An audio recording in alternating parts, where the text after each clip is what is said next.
Hello, this is Robert Rickover. I'm an Alexander Technique teacher in Lincoln, Nebraska, and I also teach in Toronto, Canada. My guest today is Dr. Turner Osler. He has spent 25 years as an academic trauma surgeon and researcher. He has over 300 peer-reviewed papers, and he's received a master's degree in biostatistics and a grant from the National Institute of Health. He eventually traded working in the OR for a full-time outcomes research. He has, over time, become interested in the health problems created by our passive chair-centric lifestyle, and has spent the last few years studying the, quote, sitting disease and ways to combat it. And we're going to talk today about the chairs that he has designed. So, and I'm going to call him Turner. Turner, welcome to the program. Thank you. I'll call you Robert. That'd be great. And so how did you get interested in the sitting issue? Well, most of my life I was fine, but after I, as you mentioned, got a grant from the NIH and started writing computer code full time, I just started sitting at a desk, and all of a sudden I had back pain for the first time in my life. And I thought, well, and it was really annoying because it's hard to think when something hurts. So, I've been to medical school and I'm a researcher, so I thought, well, I'll just figure it out. But it turned out that nobody really understands back pain very clearly. So it took a while for me to kind of dig in and try and figure out just exactly why 80% of America has back pain. And at the end of the day, it seems like it's mostly generated by sitting slumped in front of people's computers all day long. Other cultures that are up and around, walking or squatting instead of sitting, don't seem to be troubled by back pain. So, it got me interested in how do we get people to sit in a way that's more active and with better posture. Mm-hmm. And at some point, you decided you would design a chair that would address some of these issues. Right. Thomas Edison said that he never invented anything. He just made things better. And I was introduced to a tippy chair, that let you move while you were sitting. And I thought, boy, that's terrific. But it cost $1,400. And I thought, that dog won't hunt. But I was fortunate enough to be in Burlington, Vermont, where there's a vigorous maker community. And I got to meeting up with people who were designers and engineers. And, we thought really hard about the problem. And after so many failures and ridiculous prototypes, we finally came up with a simple solution, which is this shape. It's the volume of intersection of two cylinders. And the thing that makes it useful is if you put it on a surface, it rocks. And if you put another surface on it, it rocks. And they're 90 degrees opposed. So you slide this under the seat pan of a chair and it rocks in every direction. And, we injection mold it so that they're not too expensive to make. And it really kind of immediately makes sitting much more dynamic. Yeah. Well, as it turns out, I think we are both sitting on one of your chairs, and I think it might be interesting for our viewers to take a look at. I'll just bring mine up for people to see. This is the aerial design, I believe. And this little board on here, I will talk about that in a moment. That was my add-on. But what I have found about this chair, and my colleague Eileen also has been exploring it, is I'm used to using a stool that's about the same height, a wooden stool, which was a huge improvement over using a chair. Stool has all kinds of advantages. Your knees a little bit lower than your hips, nice firm surface. This seemed to me to be a kind of a dynamic stool in a way, in that not only could I move around easily as I could on top of a stool, but I could move in all kinds of weird directions that would not be available on a stool. And yet, it's pretty comfortable and did not take me much time to get used to. And the big thing I've noticed is that not so much the sitting, but what happens when I get up after I sit, that I seem to be much more easily up than I did with the stool. Yeah, So that's why I like it. and I think that's because the whole time you've been sitting on a unstable surface, like such as our shape provides, you haven't actually been sitting. You've actually kind of been walking in what your hips and your pelvis and your spine are doing. There's a terrific piece of video you can find on YouTube of a guy walking, but the thing that makes it interesting is he has no legs. He was born congenitally without femurs, and so, but looking at him from behind, he walks quite comfortably just on his ischial tuberosity, step by step by step by step.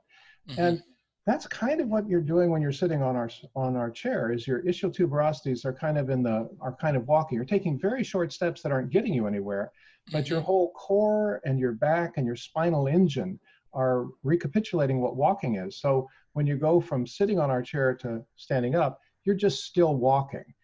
Most of the time when you've been sitting in a chair for a while, as you get up, the first few steps are kind of getting the kinks out and trying. But if you've been sitting on a dynamic surface, you've been walking in some sense the whole time. And so you just transition seamlessly into walking in a more normal way. Well, there is this phrase that's current. I'm sure you've heard it, that sitting is the new smoking. And there is which reflects a lot of research, that sitting for long periods of time, and especially in front of a computer screen, tends to be pretty damaging for health in all sorts of ways.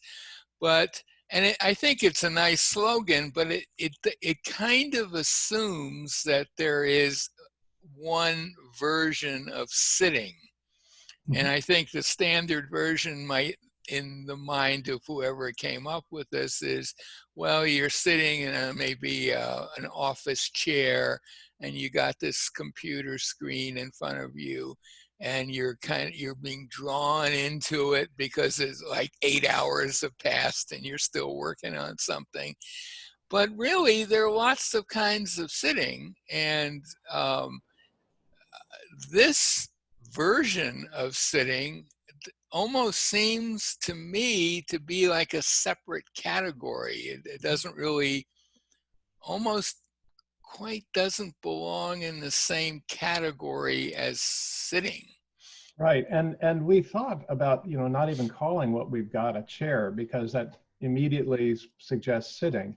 And what we're doing, what this surface does, is it really changes the experience fundamentally. When the idea behind an office chair is the backrest, the headrest, the footrest, the armrest, the lumbar support, until finally you just basically can't move.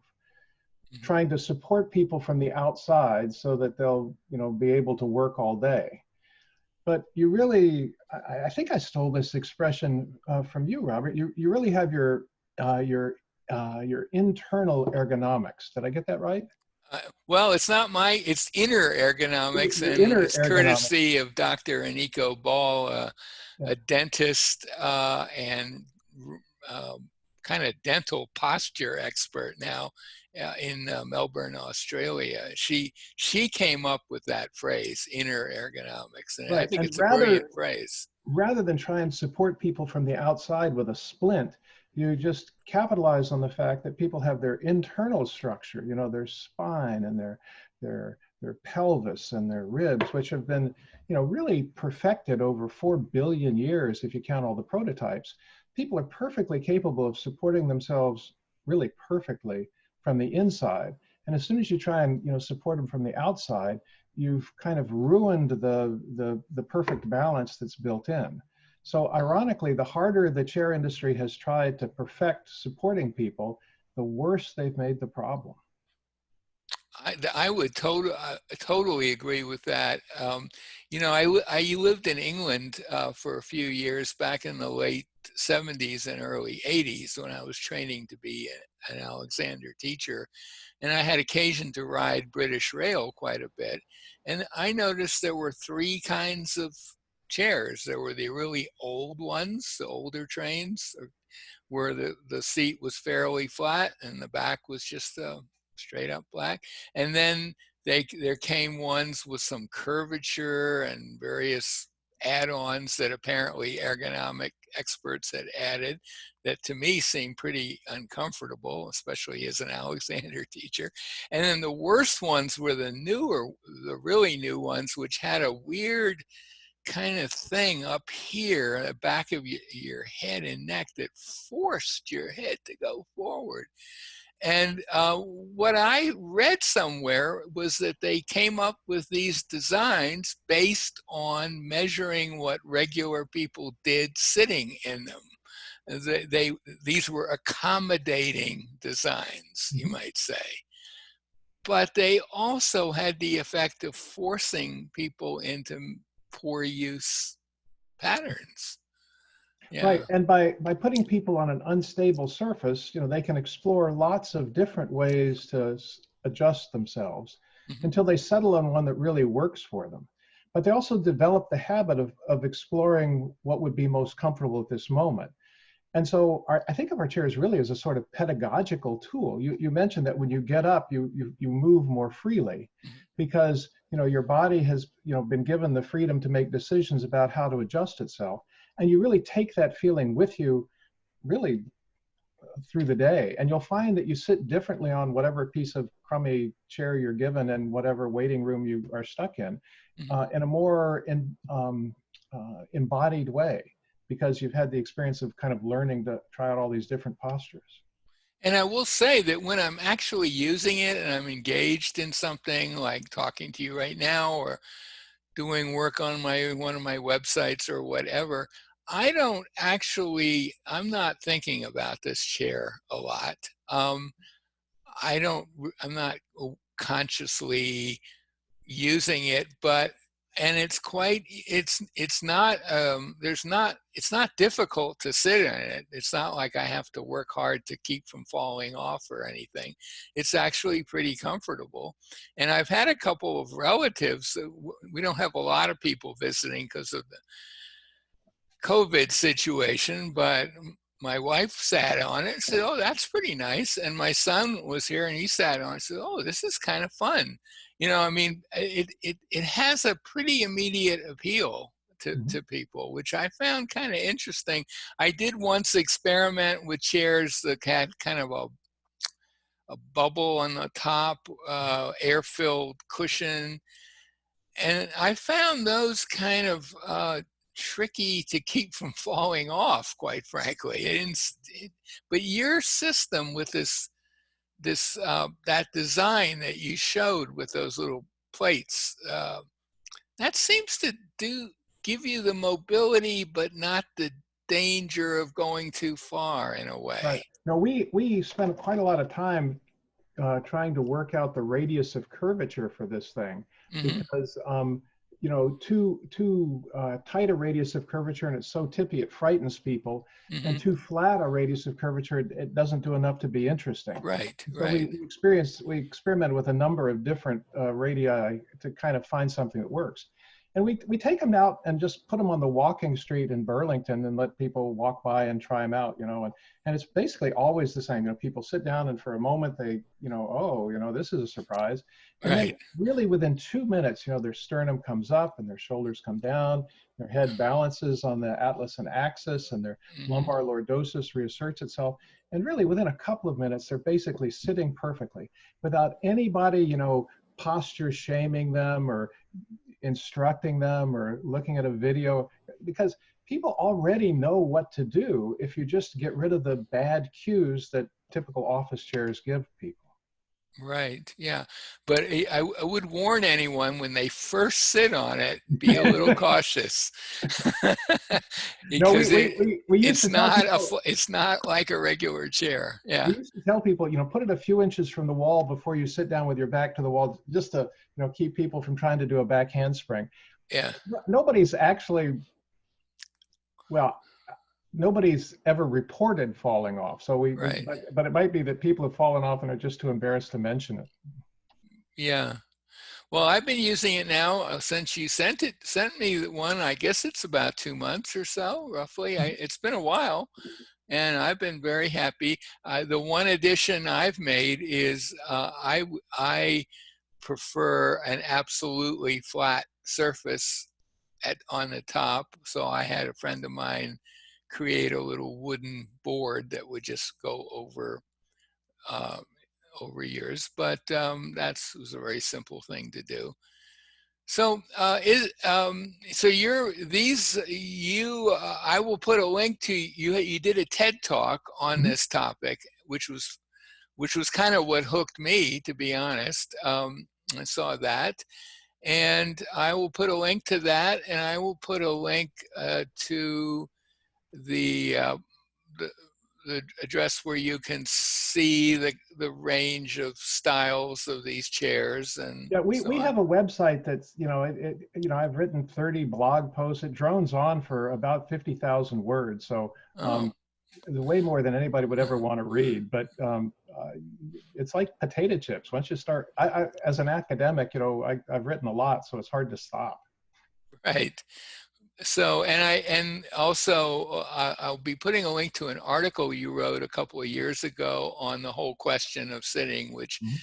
I thought was really, especially I believe you talked a lot about lumbar support in that, and that was a kind of a it was kind of a buzzword in ergonomic chair design that maybe was not such a great idea, right? Right, and the ergonomicists have kind of recognized that, but they have a Yeah, very hard time backing away from it because they've sold it so hard. yeah. That that air, lumbar support is actually not something you need. You got your own, and yeah. So, is there anything you want to add before we bring this interview to a close? No, I've really just been amazed at how much help I've gotten along the way. The Alexander technique community has like taught me a lot about my own chair. It's kind of embarrassing, frankly, but having people with deep understanding of body position and how these things work have really helped me understand my chair a lot. So I'm indebted to the Alexander technique community and also the Feldenkrais technique community. They've been a big help, and I don't know. I didn't figure this out by myself. I had a lot of help. And a kind of an aside here, you've done presentations both to Feldenkrais World and to the American Society for the Alexander Technique on COVID issues. You're kind of an expert on the latest COVID research. No, I tell people I've become a COVID whisperer. I know virology and medicine and epidemiology and statistics, so I can help people answer questions that would be hard, like can I pet my neighbor's dog, or Right. is it safe for my grandchildren to come visit? So I do presentations on that to help people understand what the risk structure is. Well, I got to say, the feedback I've heard from the Alexander one was all pretty positive. So, well, Turner, thank you so much for It's been being on the thrilled. show. My guest today has been Dr. Turner Osler, semi-retired. Can we call you that? I think Uh, I'm working as many or more hours as I ever did. It's just not in any coherent way anymore. a quasi-retired trauma surgeon in living in Burlington, Vermont, Or and as I say, a recovering trauma surgeon. recovering trauma surgeon in Burlington, Vermont. So thank you so much for being on the show. It's swell. Thanks again.